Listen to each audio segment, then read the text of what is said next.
तो नमस्कार दोस्तों, मैं हूं आपका दोस्त, आपका गाइड, आपका टीचर उज्जवल कश्यप। स्वागत करता हूं आपका अपने YouTube चैनल पे, जो है I desire education. All you need is the desire to achieve. कैसे हैं आप लोग? उम्मीद करता हूं अच्छे होंगे। काफ़ी बच्चों की मेल्स आ रही है, मुझे पढ़ के अच्छा लग रहा है। कुछ बच्चों की क्वेरीज थी, मैंने रिप्लाई किया है आपको। उम्मीद है आप मेरी बातों को समझ पा रहे हैं। कुछ बच्चे ये जानने की कोशिश कर रहे थे कि मैं आपकी जो ये लेक्चर्स ले रहा हूँ, इनकी लेवल्स क्या है, मतलब किस लेवल तक ये चीज़ें यूज़फुल है। देखिए, टू बी वेरी ऑनेस्ट, मैं आपको बहुत क्लियरली बताऊंगा कि मैं जो ये आपके लेक्चर्स ले रहा हूँ, इनकी level up to UPSC engineering service examinations है। मेरी पूरी कोशिश है कि up to UPSC engineering service examination and civil services examinations के भी कुछ पार्ट को इन डिस्कशंस के दौरान कवर किया जाए। तो मैं उम्मीद करता हूँ चीज़ें आपको यहाँ तक समझ आ रही होंगी। कुछ बच्चे थोड़े परेशान थे due to the pressure of the preparation phase. देखिए, बहुत सारी चीज़ें हैं, बहुत लंबी दूरी तय करने की कोशिश आप कर रहे हैं, और यहाँ एक चीज़ बहुत इम्पॉर्टेंटली आपको केयर करनी होगी। आपको केयर करनी होगी कि आप जिस एनर्जी लेवल के साथ आपने शुरुआत की है, उस एनर्जी लेवल को मेंटेन की जाए। देखिए, पॉइंट्स ऐसे आएंगे जहां आप परेशान होंगे, जहां लगेगा कि काफ़ी मुश्किल है, but where there is will there is a way. मैं आपके लिए आज मैंने एक पोएम कोट कर रखा है, मैंने अटैच की है इस लेक्चर के स्टार्टिंग में ही इस पोएम को। The poem is Invictus by William Ernest Henley. बहुत खूबसूरत पोएम है, और मैं जब भी परेशान होता हूँ इसे पढ़ता हूँ, and gives it gives me a lot of energy. तो आइए इस पोएम की शुरुआत करते हैं, पढ़ते हैं इस पोएम को। Invictus by William Ernest Henley. Out of the night that covers me, black as pit from pole to pole, I thank whatever God may be for my unconquerable soul. In the fell clutch of circumstance, I have not winced, not cried aloud. Under the bulge awnings of chance, my head is bloody but unbowed. Beyond this place of wrath and tears looms but the horror of shit, and yet the menace of years find and shall find me unafraid. It matters not how strait the gate, how charged with punishment and strong. I am the master of my fate, I am the captain of my soul. बहुत खूबसूरत poem है। अगर आप कभी परेशान हो तो ऐसे पोएम्स को पढ़ें, ऐसे किसी इंस्पायरेशनल स्पीच को देखें जो आप में एक नई वेव, एक नई एनर्जी क्रिएट कर सके टू रिमेन मोटिवेटेड। तो परेशान बिल्कुल नहीं होना है, रास्ते में कई मुश्किलें आएंगी, बट बस एक बात को ध्यान रखिए, where there is a will there is a way. If you are having the will, you will find your वे।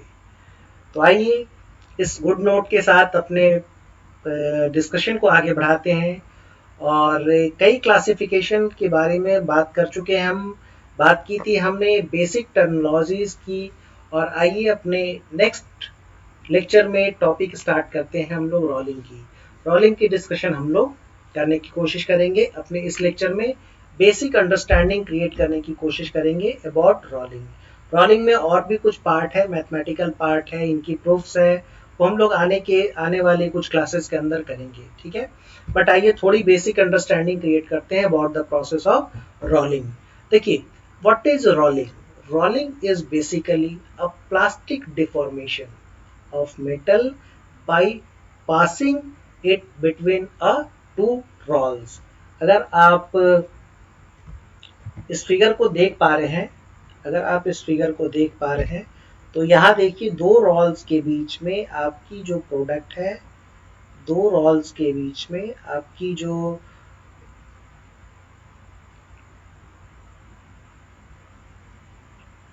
एक पहली रोल ये है और ये एक दूसरी रोल है, और इन दोनों रोल के बीच में यहाँ एक आपकी वर्कपीस की एंट्री हो रही है, और दूसरे साइड से ये आपकी प्रोडक्ट आउटलेट बाहर की ओर आ रही है।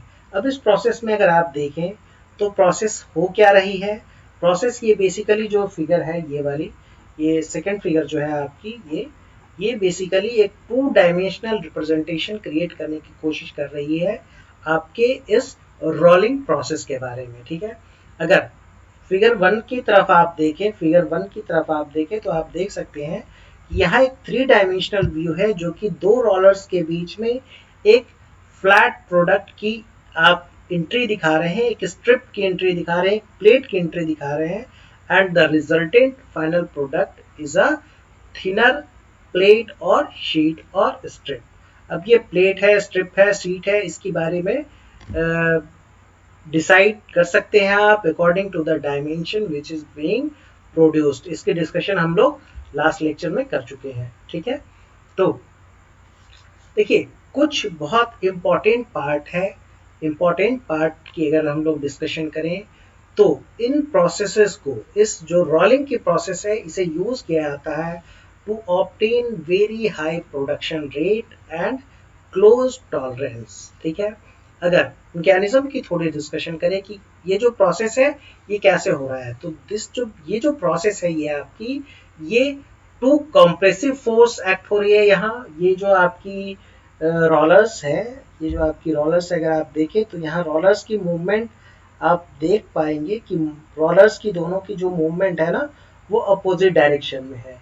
रोलर्स की मूवमेंट अपोजिट डायरेक्शन में है और आपकी जो फोर्स है वो यहाँ कॉम्प्रेसिव वे में एक्ट कर रही है। ये देखिए, ये जो फोर्स है यहाँ इसे कॉम्प्रेस कर रही है और दूसरे पार्ट में ये इस पार्ट को कॉम्प्रेस कर रही है। तो जो यहाँ फोर्स एक्ट हो रही है वो क्या हो रही है, कॉम्प्रेसिव फोर्स एक्ट हो रही है। कॉम्प्रेसिव फोर्स की वजह से आपकी प्लास्टिक डिफॉर्मेशन को ऑब्टेन किया जा रहा है। ठीक है, यहाँ एक और फैक्टर है, that is the factor of friction. इस फ्रिक्शन की वजह से यहाँ आपकी जो प्रोडक्ट है वो इस जगह पे इंटर हो रही है। ठीक है, ये जो प्रोडक्ट की एंट्री है ये इस वजह से हो पा रही है क्योंकि friction is present at this point. अब देखिए इसमें थोड़ी डिस्कशन जब आगे बढ़ेगी तो कुछ और पॉइंट्स हम लोग डिस्कस करेंगे। The role of friction in your self entry of this rolling process, वहां हम लोग डिस्कशन करेंगे इस बारे में। बट अभी आप ये समझने की कोशिश कीजिए कि friction between the rolls and the metal surface produce high compressive stress. ठीक है, यहाँ हाई कॉम्प्रेसिव स्ट्रेस जनरेट हो रही है due to the friction present here and the metal between the surfaces. ठीक है, दोनों के सरफेस के बीच। देखिए छोटी पॉइंट और है कि अगर आप इस ये जो आपकी दो रॉल्स के बीच में ये जो पार्ट आ रही है, दो रॉल्स के बीच में ये जो पार्ट आ रही है, अगर यहाँ एक छोटी एलिमेंट को कंसीडर करके, एक छोटी एलिमेंट को आप कंसीडर करें और इसकी अगर from the knowledge of strength of material अगर आप इसमें लगने वाले फोर्सेस और स्ट्रेसेस को देखें तो कुछ इस तरीके की फिगर यहाँ पे जनरेट होगी। एक तो फोर्स यहाँ इस तरीके से एक्ट हो रही है, ठीक है, और दूसरी जो है वो यहाँ इस तरीके से स्ट्रेसेस आपको दिखेगी। मतलब अगर from the knowledge of strength of material अगर थोड़ी डिस्कशन करें तो ये जो कंबाइंड स्ट्रेसेस यहाँ पे जनरेट हो रही है, ये यहाँ कॉम्प्रेसिव स्ट्रेस तो है ही, but due to the presence of the shear force is also being generated, a shear stress is also being generated। ठीक है, अगर थोड़ी डिस्कशन हम लोग इस पॉइंट पे करें कि आपकी जो प्रोडक्शन हो रही है, जो प्रोडक्ट्स बन रहे हैं वो किस तरीके के प्रोडक्ट्स बन रहे हैं। देखिए यहाँ रोलिंग की प्रोसेस में आपकी जो बेसिकली प्रोडक्ट्स बनती है वो फ्लैट प्रोडक्ट्स बनती है, प्लेट्स बनती है, शीट्स बनती है, बट यहाँ कुछ और भी तरीके के लॉन्ग प्रोडक्ट्स को भी क्रिएट किया जा सकता है। ऐसे ऑपरेशंस को परफॉर्म करने के लिए, ऐसे प्रोडक्ट्स को ऑब्टेन करने के लिए ऑप्शंस अवेलेबल हैं। जैसे जैसे आप रोलिंग प्रोसेस के थ्रू रॉड को क्रिएट कर सकते हैं एज ए प्रोडक्ट, बार को क्रिएट कर सकते हैं, structural shape like I beams and channels को भी आप यहाँ क्रिएट कर सकते हैं इस प्रोसेस रोलिंग के थ्रू। तो उम्मीद है ये यहाँ तक पॉइंट क्लियर है। अब देखिए आ गया हमारा पहला क्वेश्चन, गेट 2013 का क्वेश्चन है। क्वेश्चन आपसे ये पूछ रहा है in a rolling process the stress state of stress of the material undergoing deformation is. तो जाहिर सी बात है, अभी हम लोगों ने डिस्कशन की कि आपकी जो, अगर आप एक छोटे से एलिमेंट को कंसीडर करके और आप डिफरेंट फोर्स को अगर यहाँ शो करने की कोशिश करें तो अपोजिट एंड पे फोर्स यहाँ कॉम्प्रेसिव स्ट्रेस, तो कॉम्प्रेसिव फोर्स एक्ट हो रही है जिसकी वजह से कॉम्प्रेसिव स्ट्रेस जनरेट होगी। बट यहाँ जो इस सरफेस के अलॉन्ग है इस तरीके की फोर्स यहाँ जनरेट होगी, स्ट्रेसेस एक्ट होगी, जिसकी वजह से आपकी शियर फोर्स क्या होगी, शियर स्ट्रेस यहाँ जनरेट होगी। तो यहाँ जो जनरेट होने वाली दो स्ट्रेसेस हैं वो आपकी, एक तो कॉम्प्रेसिव स्ट्रेस है और दूसरी आपकी शियर स्ट्रेस है। तो उम्मीद है कि यहाँ तक ये क्वेश्चन आपको क्लियर है। देखिए तो ये थोड़ी डिस्कशन हो गई about the basic rolling processes, ठीक है।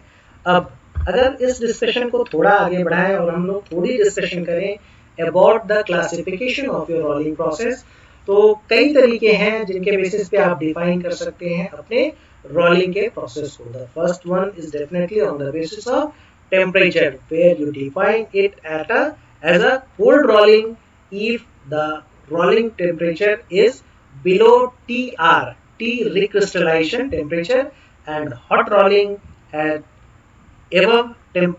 temperature above TR। अगर आपकी रिक्रिस्टलाइजेशन टेम्परेचर से ऊपर की टेम्परेचर पे रोलिंग ऑपरेशन को परफॉर्म किया जा रहा है तो आप कहेंगे कि हॉट रोलिंग की प्रोसेस है। अगर आपकी जो प्रोसेस है वो कंप्लीट हो रही है बिलो रिक्रिस्टलाइजेशन टेम्परेचर तो आप ये कह सकते हैं कि प्रोसेस आपकी कोल्ड रोलिंग प्रोसेस है। अब देखिए एक दूसरी बेसिस है यहाँ classification of your rolling process, that is on the basis of product being produced. किस तरीके की प्रोडक्ट की प्रोडक्शन आप कर रहे हैं उसके बेसिस पे आप डिफाइन कर सकते हैं प्रोसेस को as a roll bending process और शीट रोलिंग और रिंग रोलिंग और रोल फॉर्मिंग और pack rolling, shape rolling, thread rolling, gear rolling, roll piercing and some other processes are also defined under these category on the basis of product being manufactured। ठीक है, तो उम्मीद है चीजें यहाँ तक क्लियर है। अब देखिए थोड़ी डिस्कशन हम लोग करते हैं about the major classification of your rolling process, that is hot rolling and the other part which is cold rolling.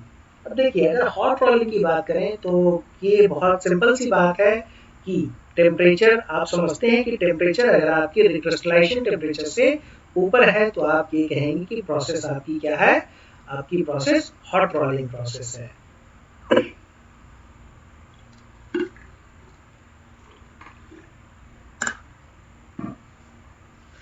अब देखिए हॉट रोलिंग की प्रोसेस को परफॉर्म करने से क्या वेरिएशन आती है उसकी अगर थोड़ी डिस्कशन करें तो हॉट रोलिंग की प्रोसेस रिजल्ट क्रिएट करती है as a fine grain structure. आपकी जो फाइनल प्रोडक्ट हो रही है उनकी जो ग्रेन स्ट्रक्चर होगी वो क्या होगी, वो आपकी फाइन होगी। बट यहाँ आपके हॉट रोलिंग के प्रोसेस में सरफेस की क्वालिटी और जो डायमेंशनल एक्यूरेसी है वो थोड़ी कॉम्प्रोमाइज हो जाती है और इनएक्यूरेट होती है with respect to your cold rolling process. क्यों होती है इसकी डिस्कशन हम लोग कई बार कर चुके हैं लास्ट के कुछ क्लासेस में, फिर से करते हैं। सरफेस क्वालिटी की जो वैल्यू होती है, क्वालिटी होती है, वो थोड़ी कॉम्प्रोमाइज होती है due to the tendency of your work piece to combine with the atmospheric airs like oxygen, nitrogen forming oxides और स्केल फॉर्मेशन। ठीक है, डायमेंशनल टॉलरेंस इस वजह से कम होती है क्योंकि थर्मल कॉन्ट्रैक्शन होती है आपके प्रोडक्ट में after it is hot rolled. Hot rolling condition obtain करने के बाद, प्रोडक्ट को ऑब्टेन करने के बाद आपकी थर्मल जो कॉन्ट्रैक्शन होती है उसकी वजह से फाइनल डायमेंशन आपकी लेस एक्यूरेट होती है। ठीक है, अब देखिए, अगर थोड़ी सी बात करें on the basis on the point that the how the grain structure varies. अब देखिए, यहाँ मैंने एक फिगर की हेल्प से आपको एक्सप्लेन करने की कोशिश की है the variation which is observed during the hot rolling process. ठीक है, अगर इस हॉट रोलिंग प्रोसेस के दौरान हम लोग थोड़ी डिस्कशन करें इस पॉइंट पर कि जो वेरिएशन इन ग्रेन साइज होती है वो किस तरीके से प्रोसीड करती है। तो देखिए, यहाँ फर्स्ट पार्ट में आप देखिए इस पॉइंट पर जहां आपकी वर्क पीस इंटर कर रही है आपके हॉट रोलिंग के पार्ट को।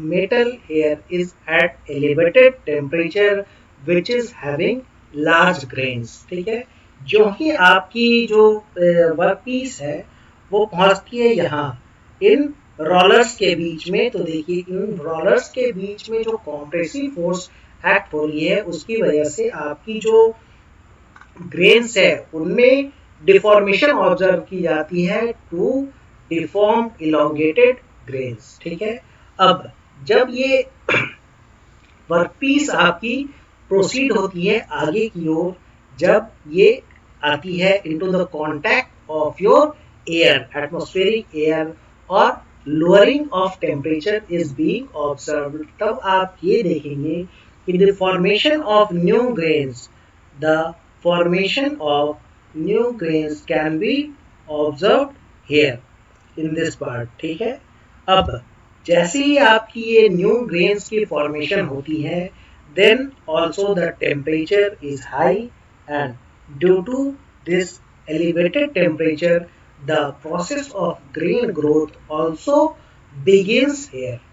ठीक है, जब आपकी ये ग्रेन ग्रोथ की प्रोसेस कंप्लीट होती है तो फाइनल जो प्रोडक्ट होता है आपका वो that is rough product with small and uniform grains. ठीक है, और फाइनली आपकी जो रिक्रिस्टलाइजेशन है वो कंप्लीट होती है। फाइनली जो रिक्रिस्टलाइजेशन है वो कंप्लीट होती है और आपकी फाइनल प्रोडक्ट ऑब्टेन होती है। तो इस तरीके से पूरी की पूरी ग्रेन साइज की वेरिएशन को ऑब्जर्व किया जाता है into the hot rolling process. ठीक है, तो उम्मीद है चीजें यहाँ तक क्लियर है। देखिए, कुछ और पॉइंट्स है। पॉइंट्स ये है कि हमने डिस्कशन की थी about semi finished products. What were they were ingots, bloom, billets, balls et cetera. तो देखिए, बेसिकली ये जो इनगॉट की पार्ट होती है मैंने आपको समझाया था कि इनगॉट जो होती है वो इनिशियल रॉ मटेरियल है that we observe or that we obtain after refining of any material from its ore। ठीक है, तो ये इनगॉट्स को जो फर्दर स्मॉलर क्रॉस सेक्शन के सेमी फिनिश प्रोडक्ट में ऑब्टेन किया जाता है, इसके लिए भी इस हॉट रोलिंग के प्रोसेस को ही यूज किया जाता है। This is followed by further hot rolling into plate, sheets, rod, bar, pipe, rails etcetera. ठीक है, तो ये जो सेमी फिनिश प्रोडक्ट है इनसे फिर फर्दर फाइनल प्रोडक्ट्स जो हो सकते हैं आपके क्या, प्लेट हो सकती है, शीट हो सकती है, रॉड हो सकती है, बार हो सकती है, पाइप हो सकती है और रेल हो सकती है। ठीक है, इन्हें ऑब्टेन किया जाता है from the semi finished products. ठीक है, देखिए, अगर टेम्परेचर की थोड़ी डिस्कशन करें तो आपकी जो हॉट रोलिंग के लिए टेम्परेचर होती है that is approximately 50 to 100 degrees C above the recrystallization temperature of that material। तो ये थोड़ी डिस्कशन हो गई about the hot rolling process. आइए अपने दूसरे पार्ट को थोड़ा डिस्कस करते हैं, बात करते हैं हम लोग कोल्ड रोलिंग प्रोसेसेस के बारे में। देखिए, कोल्ड रोलिंग की जो प्रोसेस है उन्हें बेसिकली जब आप रिक्रिस्टलाइजेशन टेम्परेचर के नीचे डिफॉर्म करने की कोशिश करेंगे तो प्रोसेस होगी आपकी कोल्ड रोलिंग की प्रोसेस। ठीक है, products like sheet, strip, foils etcetera with good surface finish and increase mechanical strength with close dimensional product dimension is obtained here. ठीक है, ये जो सरफेस फिनिश की वैल्यू है ये क्यों अच्छी होती है? ये सरफेस फिनिश की वैल्यू अच्छी इसलिए होती है क्योंकि यहाँ स्केलिंग को ऑब्जर्व नहीं किया जाता है। The tendency which is having the the reaction of your raw material workpiece with the atmospheric air at the elevated temperature. Basically इसकी वजह से ही स्केलिंग की फॉर्मेशन होती है, ऑक्साइड लेयर की फॉर्मेशन होती है, जिसकी वजह से सरफेस फिनिश की वैल्यू क्या होती है, पुअर होती है.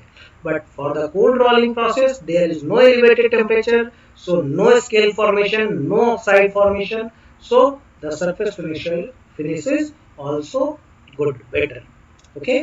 देखिए, मैकेनिकल स्ट्रेंथ एक पॉइंट है. मैकेनिकल स्ट्रेंथ क्यों अच्छी होती है, बात की थी हमने फर्स्ट लेक्चर जो आपकी हुई थी about the whole metal forming process की, जो इंट्रोडक्शन पार्ट थी, उसमें हमने बात की थी स्ट्रेन हार्डनिंग की.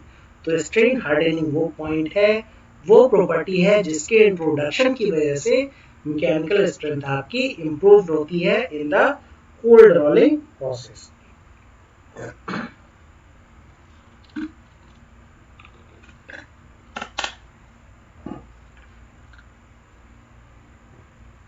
देखिए, अब एक छोटी सी पॉइंट और है, that is about the force and power requirement of your cold rolling process. जाहिर सी बात है, टेम्परेचर लोअर है तो फोर्स की जो रिक्वायरमेंट होगी, पावर की जो रिक्वायरमेंट होगी, वो क्या होगी, ज्यादा होगी to obtain the same deformation. ठीक है, तो यहाँ due to the need of higher force and pressure, ठीक है, and power requirement, higher performing wheels and mills are being used. अगर कुछ रेफरेंस में बात करें, कुछ एग्जांपल्स की बात करें, तो देखिए 4 हाई रोल एक मिल होती है, जिसकी फिगर मैंने ये आपको शो करने की कोशिश की है इस पॉइंट पे. ठीक है, और कुछ और भी प्रोसेसेस डिफाइन किए गए हैं. एक है cluster rolling process, cluster type rolling mills. इनमें बेसिकली परफॉर्म की जाती है आपकी कोल्ड रोलिंग की प्रोसेस. तो उम्मीद है यहां तक चीजें आपको क्लियर है. अब देखिए, अब इसके बाद हम लोग डिस्कशन करेंगे different rolling process on the basis of product being produced. ठीक है, कई तरीके की रोलिंग प्रोसेस को डिफाइन किया जाता है. एक बेसिक अंडरस्टैंडिंग जरूरी है, बहुत ज्यादा डिटेल में जाने की कोशिश नहीं करेंगे आप, क्योंकि आपके सिलेबस में है नहीं. ठीक है, तो आइए कुछ टॉपिक के बारे में डिस्कस करते हैं. पहली जो हमारी पॉइंट है वो है हमारी रिंग रोलिंग की. अब देखिए, रिंग रोलिंग एक प्रोसेस है जहां हम लोग रिंग के थिकनेस को कम करने की कोशिश करते हैं और उसके डायमीटर को इंक्रीज करने की कोशिश करते हैं. मैंने एक फिगर यहाँ पे अटैच कर रखी है. देखिए, इसमें कई तरीके की सब पार्ट्स है आपकी रिंग रोलिंग के प्रोसेस में. एक आपकी जो है वो एजिंग रोल्स है, जिसे यूज किया जाता है to control the different edges of your ring being rolled. ठीक है, दूसरी पार्ट इसकी आइडलर रोल्स है. दूसरी पार्ट आपकी इस फिगर की आइडलर रोल्स है. ठीक है, ये आइडलर रोल्स है जो कि बेसिकली कंट्रोल करने की कोशिश करती है the thickness of roll being the thickness of ring being roll. ठीक है, इसी के साथ एक दूसरी रोल है जो with the idler roll work करती है. उन्हें डिफाइन किया जाता है by the name of rounding rolls. ठीक है, और जो मेन आपकी पावर ड्रिवन रोल है, जिनकी वजह से इस पूरी की पूरी प्रोसेस को परफॉर्म किया जा रहा है, उन्हें डिफाइन किया जाता है by the name of main rolls. ठीक है, और ये जो पार्ट है आपकी वो वर्कपीस को रिप्रेजेंट कर रहा है. ये आपकी वर्कपीस है जिसके ऊपर वर्क हो रही है, और डिफरेंट रोल्स के जो पार्ट हैं वो आपको शो करने की कोशिश की है मैंने. और ये प्रोसेस बेसिकली रिंग रोलिंग के नाम से डिफाइन किया जाता है. तो रिंग रोलिंग के प्रोसेस को यूज किया जाता है टू ऑब्टेन द रिंग्स और pipes of different dimension with different diameter and different thickness. तो अगर आप डिफाइन करना चाहें तो ring rolls are used for tube rolling और ring rolling. As the rolls squeeze and rotate, the wall thickness is reduced and the diameter of the ring increases. Shaped roll can be used to produce a wide variety of cross-section profiles. Ring rolls are made of spheroidized graphite, bainitic and paranitic matrix और alloy cast steel base. Last point जो है that is with the reference of different phases and microstructure which is obtained on different temperature with different ingredients. तो material science के knowledge से आप define कर सकते हैं इस चीज को. अगर आपने मटेरियल साइंस पढ़ा है तो बहुत अच्छी बात, नहीं तो थोड़ा ध्यान रखने की कोशिश करेंगे. बहुत इंपॉर्टेंट पॉइंट नहीं है, इसीलिए बहुत ज्यादा परेशान नहीं होंगे. अगर याद रहे तो बहुत अच्छी बात है, नहीं तो कोई ज्यादा परेशान होने वाली बात नहीं है. ठीक है, देखिए इसी सीक्वेंस में हमारी जो नेक्स्ट प्रोसेस डिफाइन की गई है that is sheet rolling. Basically sheet rolling flat products sheets के लिए डिफाइन की जाती है. याद होगी हमने शीट्स को डिफाइन किया है लास्ट लेक्चर में in the different flat product section. ठीक है, बात की थी हमने प्लेट्स की और शीट्स की को हमने डिफाइन कर रखा है. तो बेसिकली इन शीट्स को ऑब्टेन करने के लिए जिस प्रोसेस को फॉलो किया जाता है वो प्रोसेस आपकी शीट रोलिंग की प्रोसेस है. In sheet rolling process we are only attempting to reduce the cross section thickness of the material. तो देखिए अब होता क्या चीज है कि अगर आप किसी वर्कपीस को कंसीडर कर रहे हैं और फाइनल प्रोडक्ट आप शीट को ऑब्टेन करने की कोशिश कर रहे हैं, आपकी जो फाइनल प्रोडक्ट है वो शीट है, तो एक स्टेप में आपकी पूरी की पूरी शीट रोलिंग को प्रोसेस को नहीं कंडक्ट किया जा सकता है. शीट रोलिंग की पूरी प्रोसेस को कंडक्ट करने के लिए, परफॉर्म करने के लिए नंबर ऑफ रोलर्स को यूज किया जाता है for gradual decrease in the thickness of your sheet. देखिए ये एक फिगर की हेल्प से मैंने आपको दिखाने की कोशिश की है. जो इनिशियल रॉ मटेरियल यूज किया जा रहा है वो या तो बिलेट है या तो ब्लूम है, मतलब different varying on the different size you are using the workpiece. ये आपकी वर्कपीस की पार्ट हो गई. इन वर्कपीस की पार्ट को क्या किया जा रहा है, पहले कन्वर्ट किया जा रहा है इन अ प्लेट. इस प्लेट में कन्वर्ट किया जा रहा है. देखिए इन प्लेट्स को फिर आप रोलिंग मिल में प्लेस कर रहे हैं विद द डिफरेंट रोलर्स. देखिए यहाँ number of rolling unit is being shown. यहाँ कई रोलिंग यूनिट को शो किया गया है आपके लिए. ठीक है, देखिए यहाँ कई रोलर्स लगे हुए हैं और with variation in the center distance between two rolls, the process of gradually decreasing the cross section area of your roll is being performed to obtain the final product of rolls. तो इस तरीके से पूरी की पूरी rolling, sheet rolling के process को perform किया जाता है. ये नंबर ऑफ रोलिंग यूनिट्स कितनी आप यूज करेंगी ये डिपेंड करेगी इस बात पे कि आपकी जो इनिशियल रॉ मटेरियल है उनकी डायमेंशन क्या है और आपकी जो फाइनल प्रोडक्ट है उसकी डायमेंशन कितनी है. ठीक है, तो उम्मीद है चीजें यहाँ तक क्लियर है.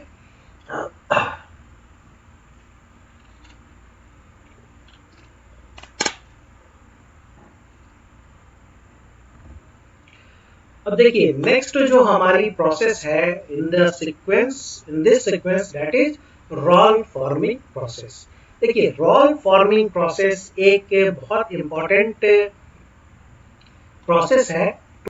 अगर आपको किसी varying dimension, varying cross section के लॉन्ग प्रोडक्ट्स को ऑब्टेन करना है तो ये बहुत ही इंपॉर्टेंट प्रोसेस है जिसकी हेल्प से आप कर सकते हैं. ठीक है, देखिए इस पूरी की पूरी यूनिट को मैंने दिखाने के लिए एक फिगर को रिप्रेजेंट करने की कोशिश की है.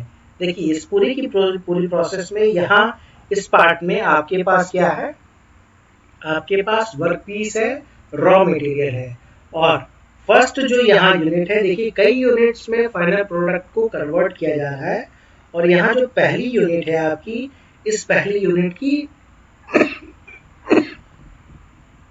वेरिएशन इन डायमेंशन को शो किया गया है यहाँ इस पार्ट में. देखिए जो वेरिएशन है वो that is not a very sudden variation but gradual variation को दिखाया जा रहा है। पहली जो रोलिंग यूनिट है उसमें आपने थोड़ी वेरिएशन परफॉर्म की, फिर यहाँ जो आपकी सेकेंड रोलिंग यूनिट है इसमें आपने अपने वर्क पीस को थोड़ी और हायर क्वांटिटी तक मॉडिफिकेशन कर रखा है। फिर देखिए यहाँ तीसरी यूनिट है, थर्ड यूनिट में यहाँ थोड़ी और ज़्यादा वेरिएशन करने की कोशिश की गई है और इस तरीके से ग्रेजुअल वेरिएशन के साथ आप अपने फाइनल प्रोडक्ट को कन्वर्ट कर सकते हैं into the desired shape and size. देखिए यहाँ फोर्थ रोलिंग यूनिट में आपकी जो वेरिएशन है वो दिखाई गई है, शो की गई है इस फोर्थ रोलिंग यूनिट में। ये ठीक है, ये वेरिएशन शो की जा रही है about the fourth part fifth rolling unit में, और ये सिक्स्थ रोलिंग यूनिट में आपकी वेरिएशन को दिखाया जा रहा है। Then it means that the required deformation which is needed in your final product can be obtained in a number of stages with minor variation from the last step to the next step। ठीक है, इस तरीके से gradually आप अपने variation को convert करके change करके फाइनल प्रोडक्ट को ऑब्टेन कर सकते हैं। अगर थोड़ी लिटरेचर पार्ट की बात करें, लैंग्वेज की बात करें, तो roll forming is a process by which a strip is passed through a number of pairs of mated profile rolls. The strip is either unwound from a coil or sheet fed into the machine. Each roll pair is designed to progressively develop a profile by the predetermined increment। मतलब आप जो workpiece डाल रहे हैं, workpiece आपकी क्या हो सकती है, एक कॉइल भी हो सकती है या फिर एक शीट भी हो सकती है। Then as per the requirement of your product you can use the raw material. तो उम्मीद है चीजें यहाँ तक क्लियर है। इस सीक्वेंस में हमारी नेक्स्ट प्रोसेस को डिफाइन की गई है, दैट इज रोल बेंडिंग। ठीक है, बेसिकली ये जो प्रोसेस है रोल बेंडिंग, ये एक प्लास्टिक डिफॉर्मेशन के थ्रू आपके रॉ मटेरियल को आपके वर्क पीस में एक बेंडिंग क्रिएट करने की कोशिश करती है। ठीक है, अगर लैंग्वेज लिटरेचर पार्ट की बात करें, a continuous form of 3 point bending is roll bending. आप देख सकते हैं यहाँ एक फिगर की हेल्प से मैंने शो करने की कोशिश की है। यहाँ टोटल 3 रोलर्स को यूज किया जा रहा है। ये आपकी पहली रोलर है, ये आपकी दूसरी रोलर है, ये आपकी तीसरी रोलर है। अगर रोलर के डायरेक्शन, रोटेशनल डायरेक्शन की बात करें तो देखिए ऊपर की जो आपकी रोल्स है वो रोटेट कर रही है into the anti clockwise direction, और जो आपकी नीचे की दोनों रोल्स है वो रोटेट कर रही है इनटू द क्लॉकवाइज डायरेक्शन। तो इस तरीके से with the different rotational direction आप ऑब्टेन कर सकते हैं बेंडिंग अपने वर्कपीस में। That is roll bending, that can also be said as a 3-point bending which is needed to create a bending in your plate, in your sheet or any rolled shape।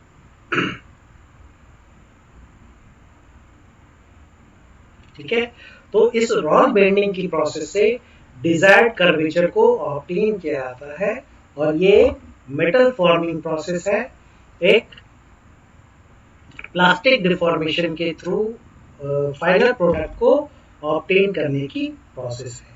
ठीक है, यहाँ इस process में एक important point ये है कि अगर आप अपने कर्वेचर को कंट्रोल करना चाहें तो उस कर्वेचर को कंट्रोल करने के लिए ये जो आपका अपर रोल है उसकी पोजीशन को एडजस्ट किया जा सकता है to obtain the degree of curvature. तो उम्मीद करता हूँ चीजें यहाँ तक क्लियर है आपको। अब देखिए ये एक इम्पॉर्टेंट क्वेश्चन है जो कि पूछा गया था with respect to your roll bending operation, ठीक है, इसी प्रोसेस के बारे में ये क्वेश्चन पूछा गया है into the year of 2006 in engineering service examination. Basically question क्या है, व्हाट क्वेश्चन ये पूछ रहा है कि which one of the following is a continuous bending process in which opposing rolls are used to produce long section of formed shape from a coil or a strip stalk? Which of the following is a continuous bending process?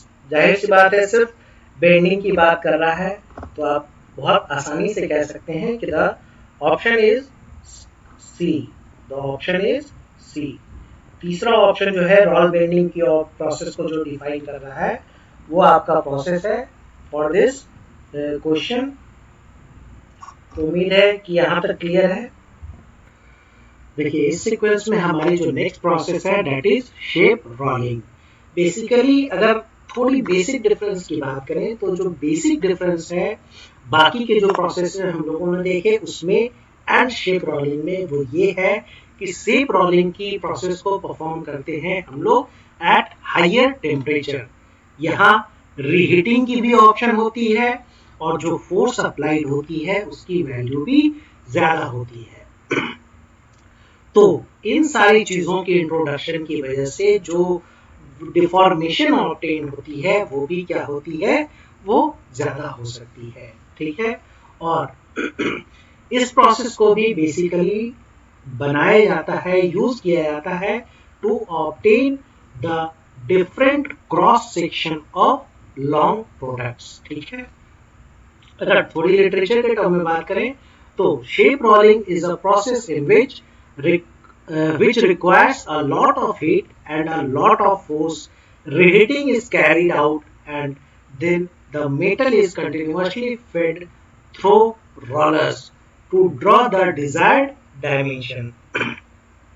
Application I section, H section, U section, इस तरीके की beams को obtain करने के लिए इस process को use किया जा सकता है। ठीक है, यहाँ एक फिगर को मैंने अटैच किया है आपके लिए। ठीक है, और इस फिगर के हेल्प से आप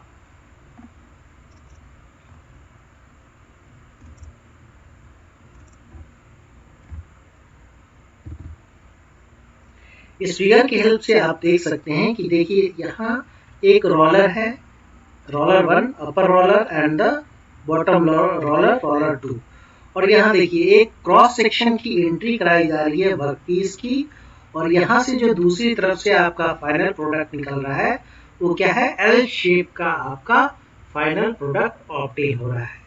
तो with the variation of these dies, these two rollers, upper roller and the lower roller, upper roller और लोअर रोलर की वेरिएशन को करके आप डिफरेंट क्रॉस सेक्शन के बीम को ऑब्टेन कर सकते हैं with the process of shape rolling. इस प्रोसेस को बहुत वाइडली यूज किया जाता है I section, H section and U sections के बीम्स को ऑब्टेन करने के लिए। Due to the higher temperature and higher force the deformation which can be obtained here is higher. तो उम्मीद है चीजें यहाँ तक क्लियर है। देखिए इसी प्रोसेस को शो करने के लिए, शेप रोलिंग के प्रोसेस को शो करने के लिए कुछ और डायग्राम मैंने ये किया है, यहाँ अटैच किया है आपके लिए। देखिए ये एक जो अपर डायग्राम है वो progressive shaping of a Bloom into a rail, rail की जो पटरियां होती है वो उन्हें किस तरीके से डिफॉर्म किया जाता है, ऑब्टेन किया जाता है, ये दिखाने की कोशिश की गई है with the help of different dies. जो कि जो वेरिएशन इन साइज है, वेरिएशन इन शेप है वो ज्यादा है, तो एक बार में इसे परफॉर्म करना मुश्किल होता है। ठीक है, तो मल्टीपल वे में, मल्टीपल डिफॉर्मेशन के थ्रू इस फाइनल प्रोडक्ट को ऑब्टेन किया जा सकता है। देखिए इस फिगर में पहली जो फिगर है, पहली फिगर जो है वो आपकी वर्कपीस को शो कर रही है। सेकंड जो है ये आपकी सम डिफॉर्मेशन, माइनर डिफॉर्मेशन को शो कर रही है। और ये देखिए तीसरी फिगर है आपकी, जो कि कुछ और डिफॉर्मेशन को इंक्रीज कर रही है। In the next part deformation has been increased, further it has been reshaped into the final shape, and this is the final product which is being obtained। ठीक है, तो उम्मीद है यहाँ तक चीजें क्लियर है। इसी तरीके से एक दूसरा एग्जांपल है नीचे, डी के बाद E, 2 high rolls for shaping a beam blank into I section और एच बीम्स। ठीक है, तो उम्मीद है इन सारे एग्जांपल से आप समझ पा रहे हैं इस प्रोसेस को, जो प्रोसेस थी आपकी शेप रोलिंग की। देखिए इसी सीक्वेंस में हमारी जो नेक्स्ट प्रोसेस है that is of thread rolling. देखिए थ्रेड रोलिंग वो प्रोसेस है जहां आप थ्रेड्स की फॉर्मेशन को परफॉर्म करते हैं with the help of this forming operation. ठीक है, बेसिकली इस प्रोसेस को बहुत वाइडली यूज किया जाता है फॉर द मास प्रोडक्शन।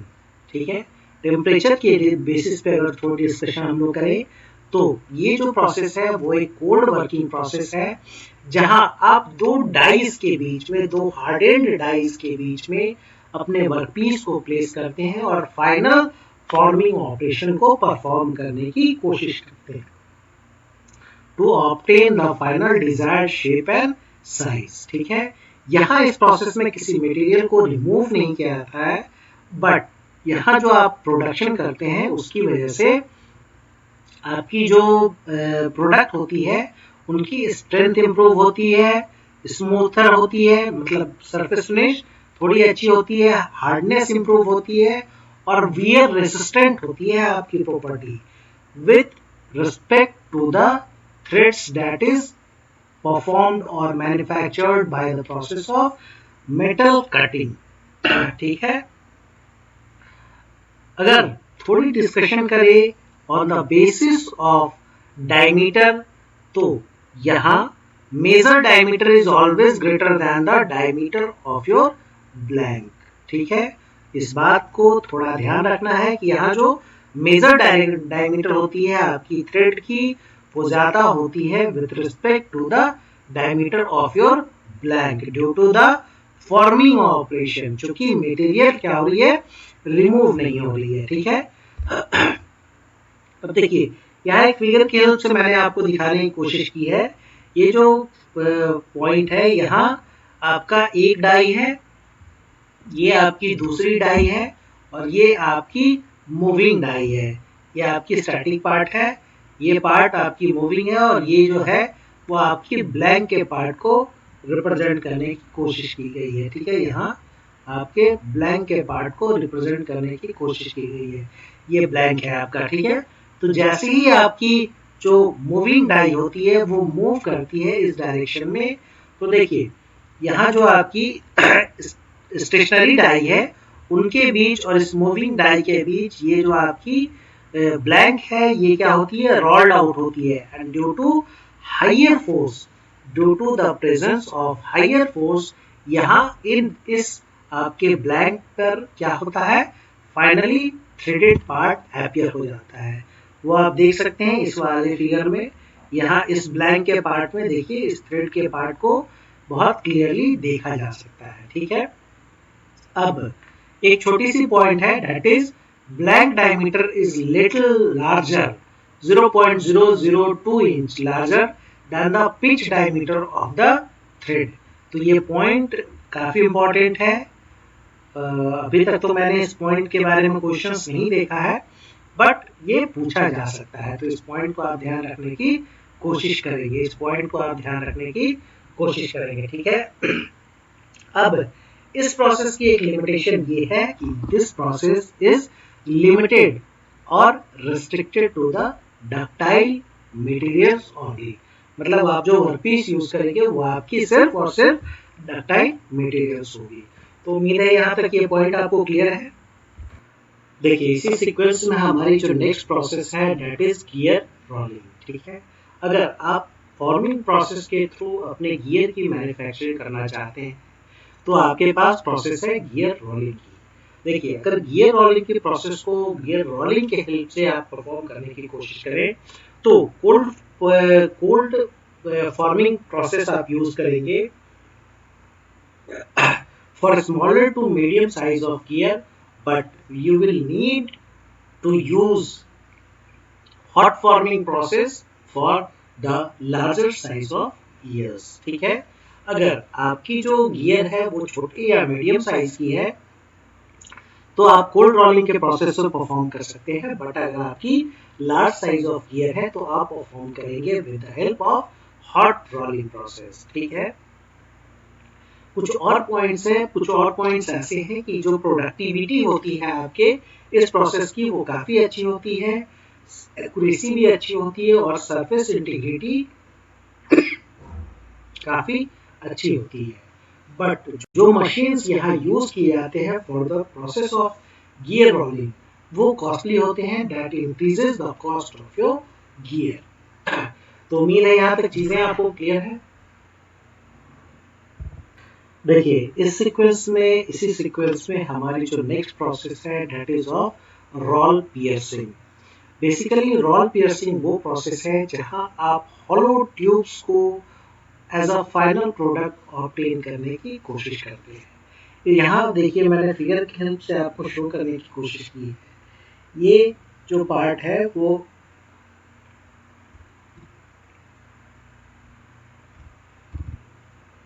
यहाँ जो फर्स्ट पार्ट है वो देखिए ये आपको इनिशियल पार्ट जो वर्क पीस है उसकी पार्ट को शो करने की कोशिश कर रहा है कि यहाँ जब आपकी जो रोल पियर्सिंग की ऑपरेशन बिगिन होती है तो किस तरीके से टेंसाइल स्ट्रेस जनरेट होता है और आपकी इस होल में इस कैविटी में इंक्रीमेंट आती है और फाइनल जो आपकी सॉलिड रॉड है जो यहाँ एज ए वर्क पीस आप देख सकते हैं कि इंटर हो रही है, एज ए वर्क पीस आपकी सॉलिड रॉड यहाँ इंटर कर रही है और आपकी ट्यूब एज ए प्रोडक्ट बाहर आ रही है।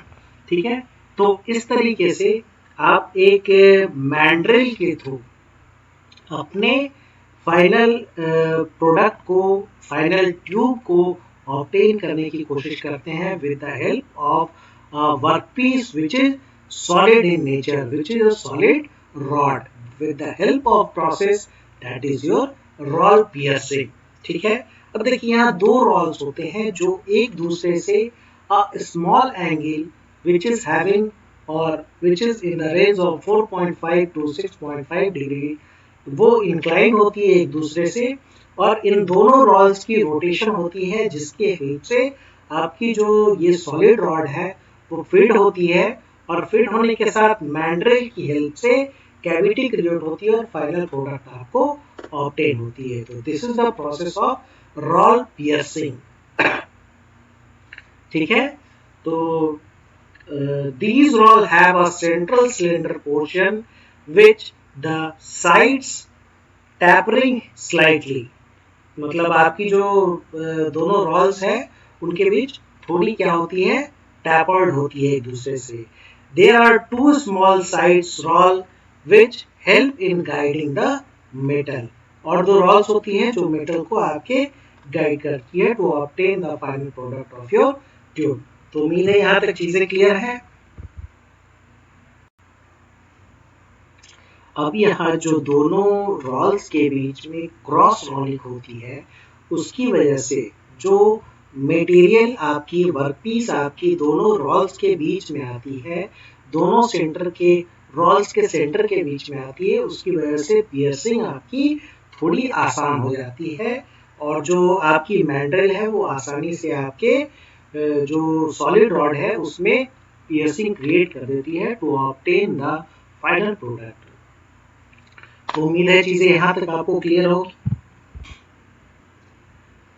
अब देखिए कुछ और डिफरेंट रोलिंग ऑपरेशंस को डिफाइन किया जाता है on the basis of rollers being used, on the direction of movement of rollers and on the number of passes that can be used with the help of different setup obtained by the rollers।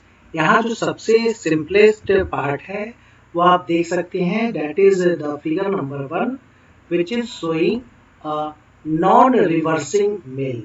Non reversing mill का मतलब ये हुआ कि आपकी जो direction of movement of rollers है वो constant है और एक ही डायरेक्शन में वो मूव कर सकती है। अब इससे वेरिएशन क्या आएगी? इससे वेरिएशन ये आएगी कि यहाँ जो इनलेट में आपकी वर्कपीस जा रही है और इस पार्ट में जो आपकी आउटलेट में वर्कपीस आ रही है, इनकी डायरेक्शन को चेंज नहीं किया जा सकता है। ठीक है, मतलब आपकी जो direction of movement of raw material to product है वो कांस्टेंट रहेगी, बट इसी सेटअप को थोड़े वेरिएशन के साथ विद रिवर्सिंग मिल भी क्रिएट किया जा सकता है, जहां आप देख सकते हैं कि ये जो वर्कपीस है इसकी डायरेक्शन इनलेट की ये है, यहाँ एग्जिट की डायरेक्शन आपकी ये है, और दूसरी तरफ अगर आपने रोलर्स के डायरेक्शन ऑफ मूवमेंट को चेंज कर दिया तो इनलेट की डायरेक्शन आपकी ये शो हो रही है और एग्जिट की डायरेक्शन क्या हो रही है, ये शो हो रही है। तो बेसिकली जो डायरेक्शन ऑफ मूवमेंट है that is of the rollers can be varied, can be changed, can be controlled in the case of reversing mills, and it will be in one direction only in the case of non-reversing mill. अब देखिए जाहिर सी बात है कि अगर variation ज़्यादा है तो आपकी कॉस्ट इन्वॉल्वमेंट ज़्यादा होगी, तो आपकी रिवर्सिंग मिल्स जो है वो ज़्यादा कॉस्टली होगी। तो उम्मीद है यहाँ तक चीज़ें आपको क्लियर है। एक नेक्स्ट पॉइंट है that is about the 3 high rolling mills। ठीक है, बेसिकली अगर आप ये जो एक देखिए किसी एक पास को यूज करने के लिए क्या करना पड़ेगा, आपको 2 मिल्स की जरूरत होगी। ये एक मिल हो गई, एक रोलर हो गई, दूसरी रोलर हो गई। अब 2 रोलर की हेल्प से आप एक पास को क्रिएट कर रहे हैं, बट अगर आपने तीसरी एक रोलर अटैच कर दी तो इस डायरेक्शन में तो आप इन दोनों की हेल्प से, अगर आपकी इनलेट ये है, अगर इस पॉइंट पर आपकी इनलेट ये है और आउटलेट ये है, ठीक है, तो इस एक्सिस, इस रोलर के डायरेक्शन के मूवमेंट को यूज करके अगर आपने तीसरी रोलर यहाँ अटैच कर दी तो इस मूवमेंट के यूज से आप क्या कर सकते हैं, एक एंट्री यहाँ क्रिएट कर सकते हैं और एक एग्जिट यहाँ क्रिएट कर सकते हैं। मतलब with the help of one additional roller you can create a additional product coming out from the same setup। तो इस तरीके से डिफाइन की जाती है आपकी third type of rolling unit, that is three high roll mills. ठीक है, workpiece pass between the top and the middle roll in one direction and bottom and the middle part in opposite direction. ठीक है, तो उम्मीद है चीजें यहाँ तक क्लियर है। देखिए इसी सीक्वेंस में हमारी जो नेक्स्ट प्रोसेस है that is 4 high rolling mill. 4 high rolling mill में आप देख सकते हैं कि टोटल 4 रोलर्स हैं। एक रोलर ये है आपकी top roller and the bottom roller. ठीक है, बेसिकली ये जो टॉप एंड बॉटम रोलर है they work as a backup roles.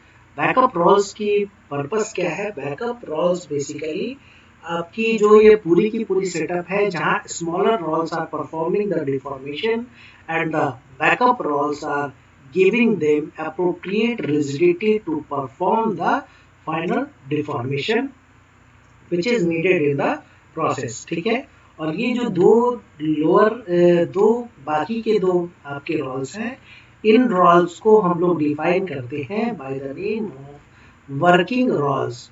ये जो दोनों रोलर हैं इन्हें डिफाइन किया जाता है by the name of working rolls. अब देखिए इस प्रोसेस को यूज किया जाता है कभी कभी हॉट रोलिंग के केस में भी और कभी कभी कोल्ड रोलिंग के केस में भी, depending upon the product you need, depending upon the deformation you need। It is also used in hot rolling process as well as in cold rolling process। ठीक है, तो उम्मीद है चीजें यहाँ तक आपको क्लियर है।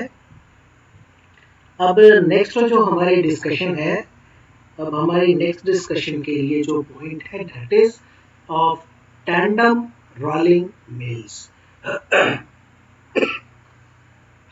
बेसिकली देखिए अगर आपको आपके वर्कपीस में बहुत ज़्यादा डिफॉर्मेशन की ज़रूरत है तो यूज़ की जाती है टैंडम रोलिंग मिल्स। आप देख सकते हैं कि इस फिगर में कि मल्टीपल 4 हाई रोलिंग मिल्स को यूज़ किया गया है टू ऑब्टेन लार्जर डिफॉर्मेशन। ठीक है, इन्हें यूज़ किया जाता है for continuous pass may be made through each one successively to obtain larger reduction। तो उम्मीद है चीज़ें यहाँ तक क्लियर है। यहाँ भी जो आपकी टॉप एंड बॉटम की जो रोलर्स है उनकी रोटेशन की डायरेक्शन अलग है और इसी तरीके जो वर्किंग रोल है उनकी भी रोटेशन की डायरेक्शन अलग अलग होगी। तो बेसिकली जो क्लस्टर रोलिंग मिल है इसे यूज की जाती है to obtain deformation for very hard और हार्ड मटेरियल्स। ठीक है, एक सेकेंड फिगर की हेल्प से मैंने एक और सोफिस्टिकेटेड डायग्राम को शो करने की कोशिश की है। देखिए यहाँ इस फिगर में आप देख सकते हैं कि ये जो बाहर की पार्ट है ये हाउसिंग को रिप्रेजेंट कर रही है और हाउसिंग के साथ यहाँ जो आपकी इनिशियल पार्ट है वो बियरिंग शाफ्ट को रिप्रेजेंट कर रही है, बियरिंग शाफ्ट को रिप्रेजेंट कर रही है। ठीक है, बियरिंग शाफ्ट से अटैच्ड जो आपकी रॉल्स है वो ड्राइविंग रॉल्स को रिप्रेजेंट कर रही है। ठीक है, और ड्राइविंग रॉल्स से अटैच्ड यहाँ पे आपकी फर्स्ट इंटरमीडिएट रॉल्स है और फर्स्ट इंटरमीडिएट रॉल के साथ अटैच्ड आपकी क्या है, आपकी वर्किंग रॉल अटैच्ड है, आपकी वर्किंग रॉल अटैच्ड है। ठीक है, और ये आपकी जो पार्ट है वो वर्कपीस को रिप्रेजेंट कर रहा है, स्ट्रिप को रिप्रेजेंट कर रहा है, दैट इज बीइंग डिफॉर्म। तो इस तरीके से पूरी की पूरी प्रोसेस को डिफॉर्म किया जा रहा है for hard metal and when the requirement of your deformation is high. ठीक है, तो ये बेसिकली क्लस्टर रोल मिलिंग का एक केस है जो कि डिफाइन किया जाता है for a rolling type of rolling process. ठीक है, अब देखिए इसी सीक्वेंस में हमारी जो नेक्स्ट प्रोसेस डिफाइन की गई है that is planetary rolling mills. ठीक है, बेसिकली एक बैकअप रोल्स के साथ मल्टीपल वर्किंग रोल्स को अटैच किया जाता है टू ऑब्टेन हायर डिफॉर्मेशन। ठीक है, in a single pass for the work piece. तो इस तरीके से डिफाइन की गई है आपकी प्लैनेटरी रोलिंग मिल्स। अगर इसकी कंपैरिजन हम लोग करें डिफरेंट प्रीवियस प्रोसेसेस से like cluster milling and other different processes, तो इनकी जो कैपेसिटी होती है for deformation of a work piece that is highest in case of your planetary rolling mills. तो उम्मीद है चीजें यहाँ तक आपको क्लियर है।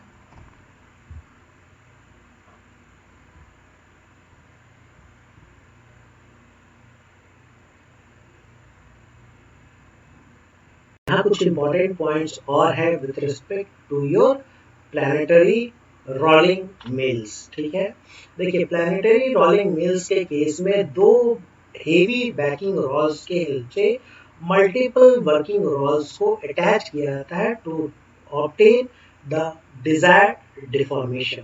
ठीक है, जो वर्किंग रॉल्स की जो पेयर है वो each pair approximately equal reduction देती है आपके फाइनल प्रोडक्ट में, आपके वर्क पीस में। ठीक है, जैसे ही आपकी एक pair of working roll disengage होती है आपकी दूसरी pair of working roll engage हो जाती है with respect to your work piece.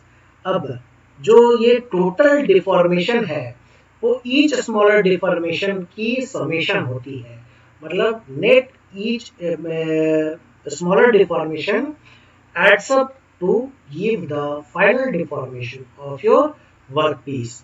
अब एक छोटी सी पॉइंट और है that a feed roll is there to introduce the slab into the mill and a pair of planishing roll is there on the exit point to improve the surface finish of the product being produced. ठीक है, ये कुछ important points थे with respect to your planetary rolling mills.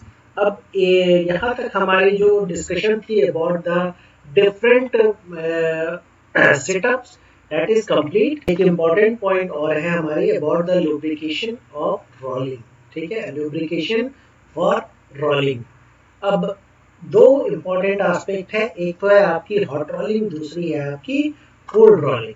ठीक है, अगर hot rolling की case हम लोग थोड़ी डिस्कशन करें तो हॉट रोलिंग में भी दो पार्ट हो जाएंगे, about the ferrous metals and about the non ferrous metal. जब हम लोग फेरस मेटल की बात करेंगे तो फेरस मेटल के केस में generally no lubrications is being used, whereas for non-ferrous materials some of the lubricants like compounded oil, emulsions and fatty acids are very commonly used. अब देखिए यहीं दूसरी तरफ अगर आप कोल्ड रोलिंग की थोड़ी डिस्कशन करें तो कोल्ड रोलिंग के केस में water soluble oils, low viscosity lubricants are commonly used as a lubricant. Sometimes mineral oils, emulsions, paraffins and fatty acids are also used as a lubricants. तो lubricants की जो use है वो basically आपकी वहाँ पे जो फ्रिक्शन की वैल्यू है उसे कम करने की होती है.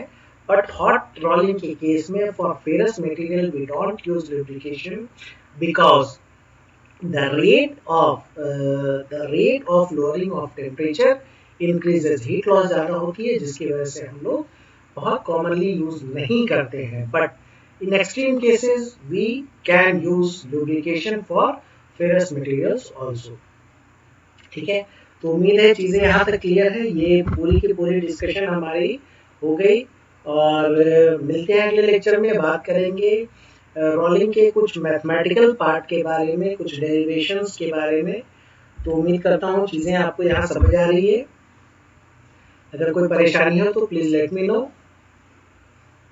पूरी कोशिश करूँगा आपके प्रॉब्लम्स को शॉर्ट आउट करने की. कोई पॉइंट मिस नहीं हो रही है.